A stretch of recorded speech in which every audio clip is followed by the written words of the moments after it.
Përshëndetje and welcome to Inside Albania with me, Alice Taylor. Yesterday, the 8th of March, was International Women's Day and also Mother's Day. Now, for those that don't know, this is a chance to celebrate the social, economic and political achievements of women and girls the world over. It's also an important day to highlight the challenges that women and girls still face in our society. Now, I've invited to the studio with me today in honour of this very, very special day, Alisa Dudaj, an Albanian fashion designer, and the country representative for UN Women, Michele Ribotta. Welcome to Inside Albania. Alisa, correct me if I'm wrong, but you were the first Albanian to show their collection at New York Fashion Week in February. How did this happen? What was that like for you? How did the show go? So it was an amazing experience because I graduated from Parsons in Manhattan, New York City. I was one of their alumni, so someone there apparently suggested my name to attend New York Fashion Week after they saw my previous collections. And someone from their team, they reached out and they asked me if I wanted to be part of this. What was your reaction? I was extremely excited, and at first I didn't believe it. I thought it was a joke or a spam email, and I was staring at it and I was thinking, like, is this real or it's a lie? And then when I looked at it and I did my research, I saw that it was a real email and they were actually really wanted me to go there. So it was an amazing experience. So, yeah. And I mean, what was the process of putting on a show at such an event like this? I mean, how did you know where to start? What was involved in the organization? So in the beginning, I didn't know where to start. I had no idea. I didn't know what I was doing. I just knew how many pieces I needed to showcase. And from there, I started thinking about the concept and where I wanted to get inspired from. And my brand is based on Albanian traditional and Albanian traditional clothing. So with those details, I continued to create a collection. Now let's talk a bit more about that. So you use Albanian traditional handicrafts, artisan styles, methods in your work. But can you explain a bit more about where you get your inspiration from and which traditional elements you use in your clothing? So most of the inspiration comes from the embroidery and crocheting and knitting in the Albanian traditional. And then sometimes I also look at the shapes of the garments that are traditional. This time I was looking at the shapes and also the embroidery because I wanted to make a modern collection that was more ready to wear since it was Fashion Week and things there need to be ready to wear. So yeah, you had an opportunity to show these traditional Albanian styles to a completely new audience that have never been exposed to them. And what was people's feedback both in New York but also in Albania as well, because this is a first that you've done. Yeah, so this is my first interview. A lot of people here, they were very excited and very proud to see, because maybe other people have done other fashion weeks, but I don't feel like anyone has taken like Albanian traditional motifs and embroidery and everything how they are and taken them into like ready to wear clothing and made a collection. So I think I might be one of the pioneers that is doing that. And everyone there was very excited and they didn't know what was on the clothing, and they were very curious to find out what the embroidery was and why everything looked a certain way. And with that, I had an opportunity to show my identity as an Albanian and also give some more like voice to like Albanian, like let people know that look, we exist as well and we make beautiful stuff. Yes. Now, you made a dress a few months ago. I saw it for Ermonella Yaho, yes, which was stunning. She's amazing as well. And I wanted to ask you, who else has worn your clothes? How far have your clothes that are inspired by Albania and Albanian traditions, how far have they gone across the world? So it's very interesting in New York. When I first like shared my collection in Instagram and through other websites. Also, you were one of the people that really helped me with writing about me in English. And a lot of people reached out from your article and also, yeah, from America, which was very interesting because they are very interested in handmade and embroidered clothing. They don't want fast fashion anymore. They value the time that you put in creating the clothing. And this is a point, sorry to interrupt, you know, in Europe, in the UK as well, people are happy to pay a premium for traditional things that are made by hand. But then in Albania, I find it's the opposite at the moment. The younger generation, they want things from Shane, you know, they want fast fashion. They're not interested in these older sort of traditions or influences, which I think is quite sad. Maybe it will change. I think there's a shift. So in my opinion, it will change very fast. The problem I think that younger generations have right now is because of Instagram and other things that are more reachable and easily accessed. You feel like you need to have everything that you see. So I think that's why they want stuff that's more fast fashion, because if you wear something once and you post it on Instagram, you don't feel like wearing it again. I feel like that for my show, but then I feel wasteful, you know? Yeah, but there are solutions. And I feel like America, for example, and other European countries, they have found different solutions for these types of problems. And here I think we're going towards that with like rental dresses and stuff like that to be less wasteful in a way.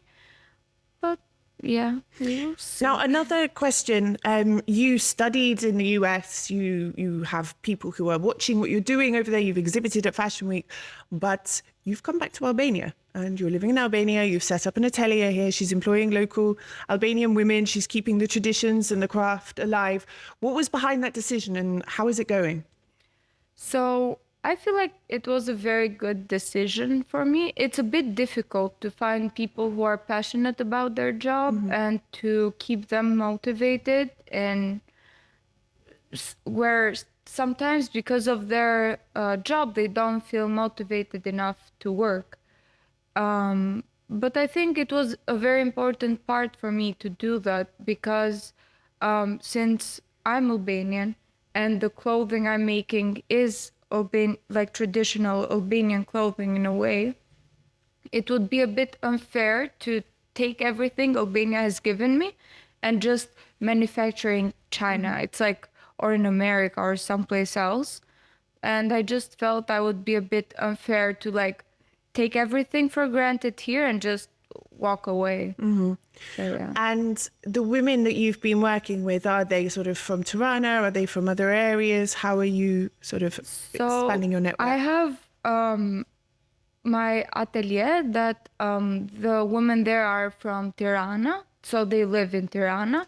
And then I outsource sometimes to make the doilies or crocheting, like or knitting with women from Durrës, or I went to Shkodra as well to see their like artisanal skills and stuff like that. So I try to go everywhere and see what I can like achieve, even though it's a bit difficult because you need to like see how like the process is going and everything. Michele, maybe you know people from your travels around Albania and your line of work that maybe could work with Alisa in the future.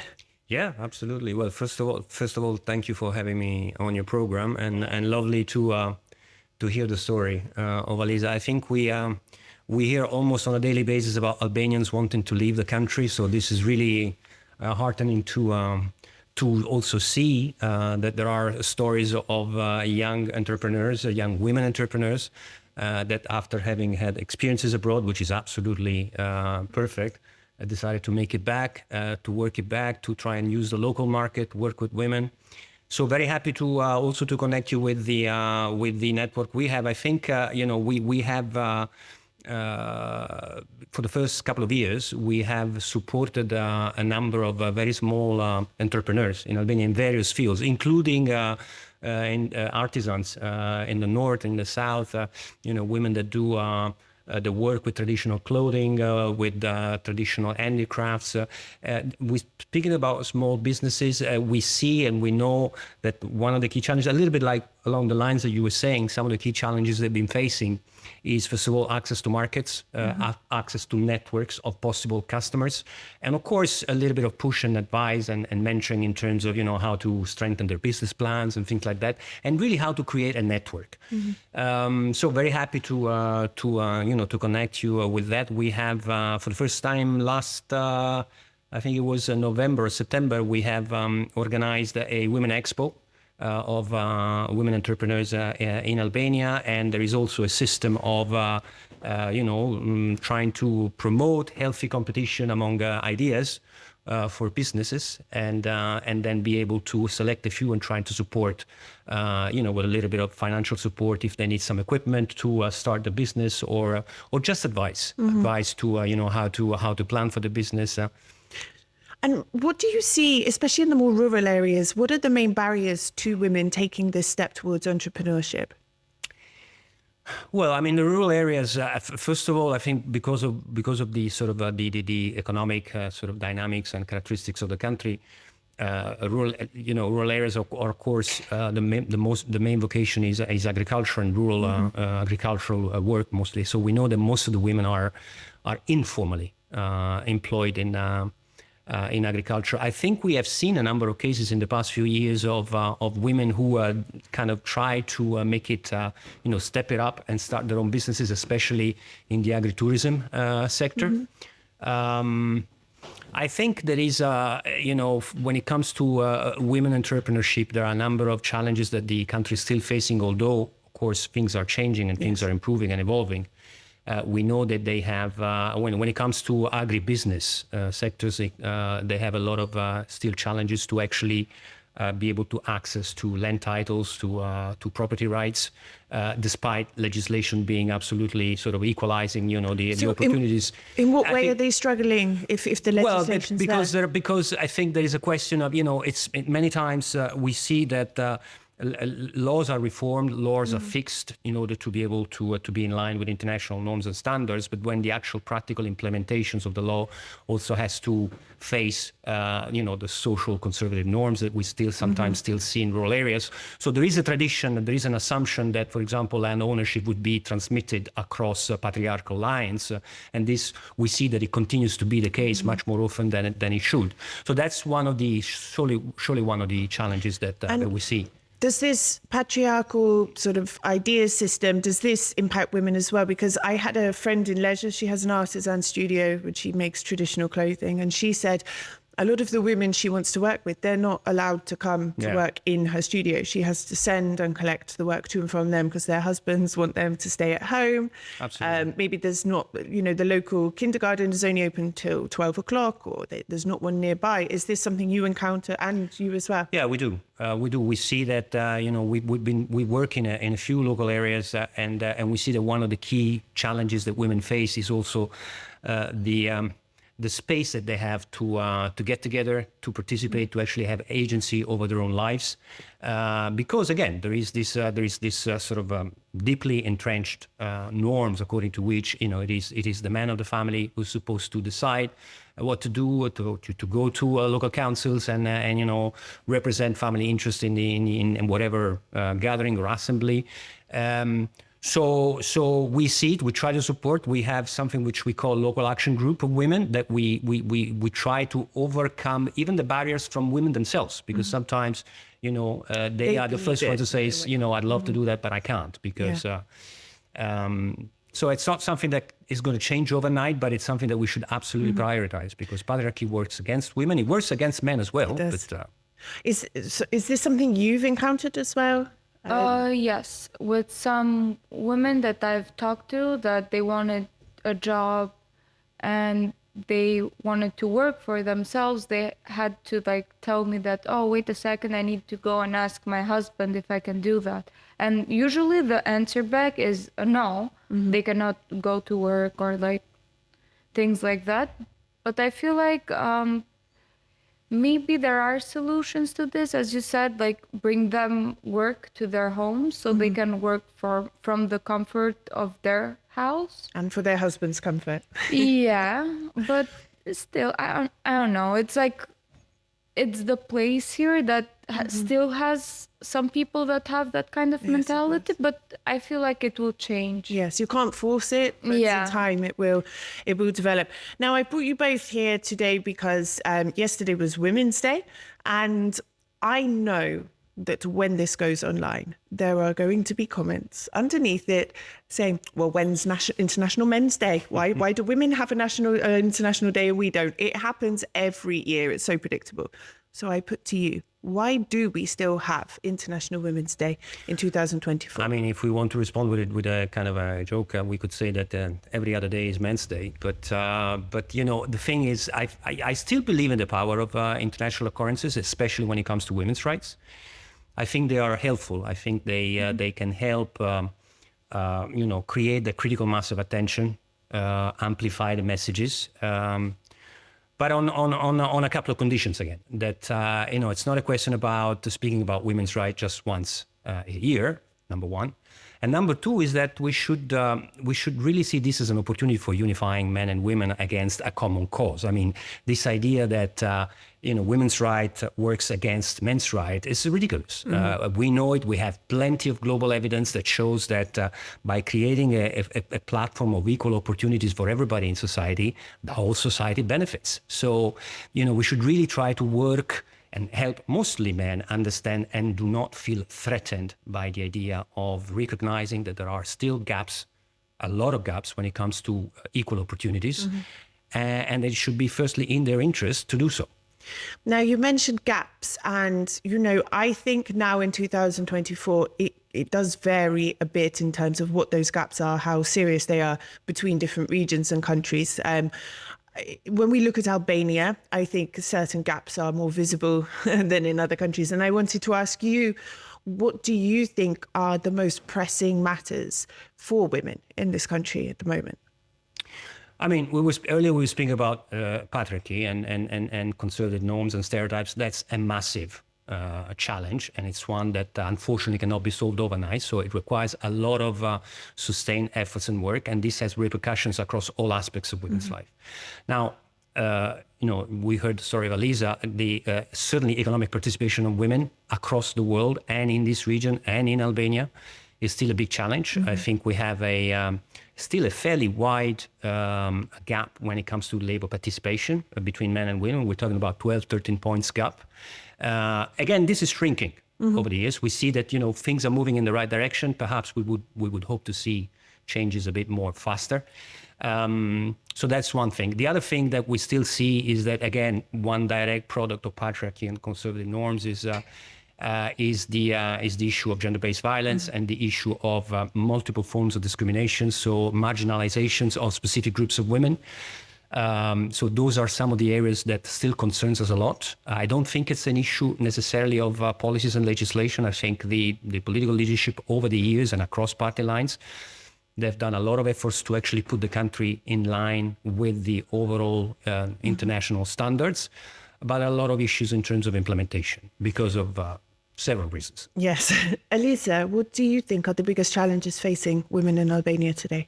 I feel like misunderstanding, because I've seen a lot of talk shows in Albania, for example, talk about feminism and other subjects that surround feminism.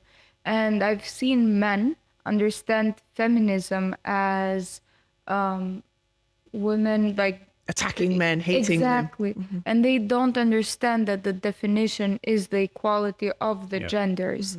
So I think that with them understanding that it's about equality and not women being superior to men, I think that would be a very good step. So, for example, the talk shows, they need to emphasize the equality rather than saying, oh, I'm a feminist, and then see them like fighting with each other. And also in schools, I think when you teach a young generation how they should how they should see themselves and how they should work on themselves and other subjects like that. I feel like you can teach them young to be a certain way, so they don't have to look up only to their parents as like their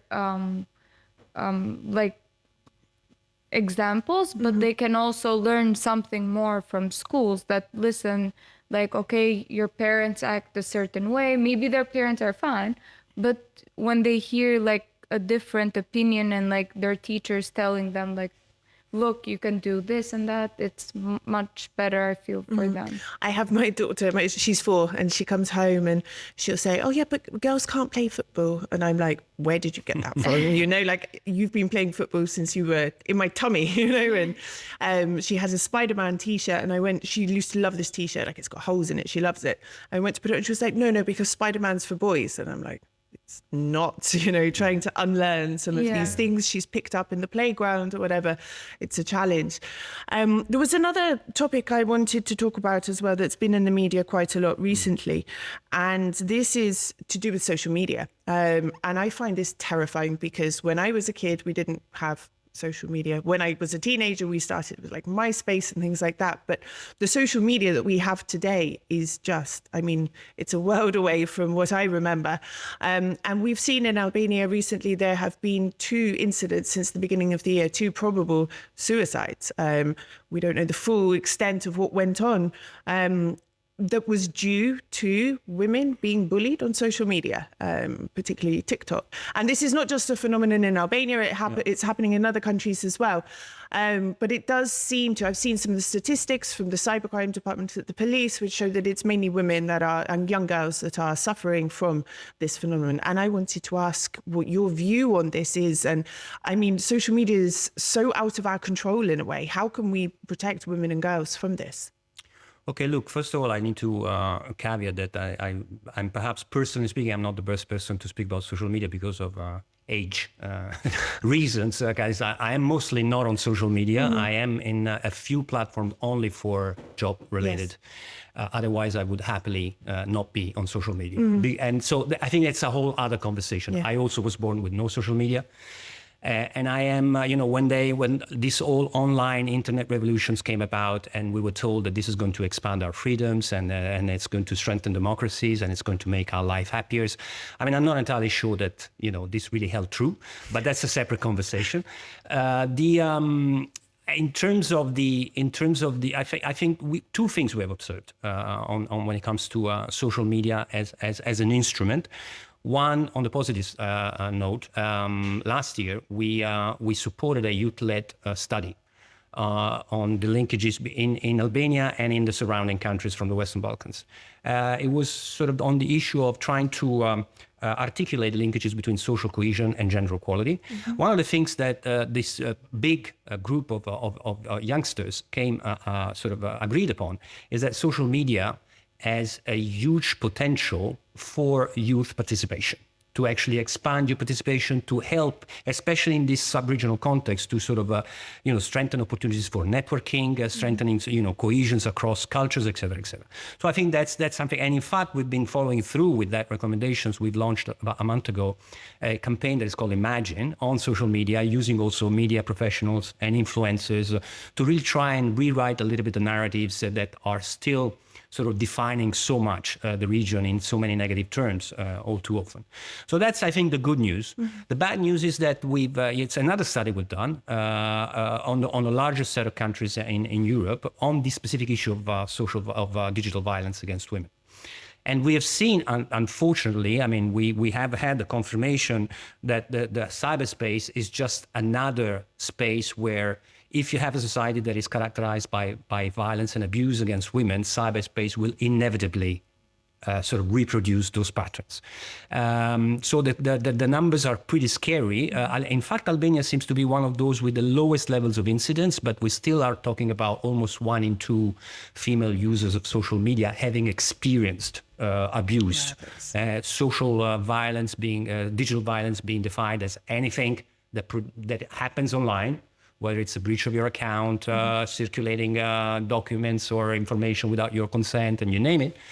that is done for the purpose of harming the individual. So the issues is extremely serious and should be prioritized. And you online as a younger woman, what's your experience? Are you one of these 1 in 2? Have you had issues like this with your work? Or No, fortunately, I never had any problems with that. My personal profile is different and my work profile are 2 different things. So my personal is private. I only have people I know personally.